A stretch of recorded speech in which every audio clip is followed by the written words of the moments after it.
Ghotki commissioner Sukkur Fayaz Hussain Abbasi चयो आहे त सखर जे माहौलियाती नमूने एनवायरमेंटल सैंपल मां पोलियो वायरस जी तस्दीक थी आहे। शिकारपुर में एक केस ज़ाहिर थी चुको आहे। पोलियो वायरस का बचाव जो वाहिद हल ॿारड़नि खे 2 फुड़ा पियारणु आहे। अहिड़नि ख़्यालनि जो इज़हार हुन तालका अस्पताल घोटकी जे दौरे दौरान मीडिया सां ॻाल्हाईंदे कयो।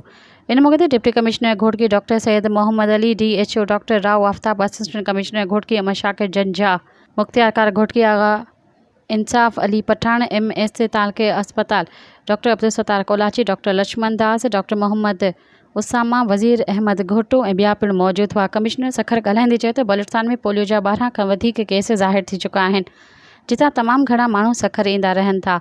सखर सेंट्रल ज़िलो आहे, जंहिं करे हिते पोलियो वायरस पखिड़ण जो ख़तरो हर वक़्तु हुजे थो। उन करे असां सभिनी खे घुर्जे त पोलियो मुहिम दौरान ॿारनि खे लाज़मी तौर पोलियो वायरस खां बचाव जा फुड़ा पियारणु समेत खेनि मुख़्तलिफ़ बीमारियुनि खां महफ़ूज़ रखण लाइ रूटीन इम्यूनाइज़ेशन तहत हिफ़ाज़ती टुका बि लॻारायूं त जीअं ॿार ख़तरनाक बीमारियुनि खां बची सघनि। हिन वधीक चयो त दुनिया जी सिर्फ़ 2 मुल्कनि पाकिस्तान ऐं अफ़गानिस्तान में पोलियो वायरस मौजूदु आहे। हलंदड़ साल दौरान सिंध में 3 केसिस रजिस्टर्ड थिया आहिनि, जिन मां 2 कराची, 1 शिकारपुर मां ज़ाहिर थियो आहे। उन करे वालिदैन खे अपील कजे थी तो पंहिंजे ॿारनि खे लाज़मी तौर पोलियो जा फुड़ा पियारीनि। इन मौक़े ते deputy commissioner Ghotki doctor Syed Mohammad Ali ॻाल्हाईंदे चयो त ज़िले में 9 सेप्टेम्बर खां 15 सेप्टेम्बर ताईं जारी रहंदड़ पोलियो मुहिम दौरान 4,77,972 ॿारनि खे फुड़ा पियारण लाइ इंतज़ाम मुकमल कया विया आहिनि।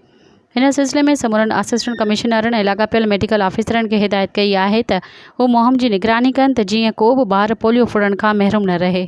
मज़ीद ख़बरनि ऐं तफ़सीलात लाइ विज़िट कयो असांजी वेबसाइट www.awamiNewsHD.com ऐं ॾिसंदा रहो अवामी न्यूज़ HD।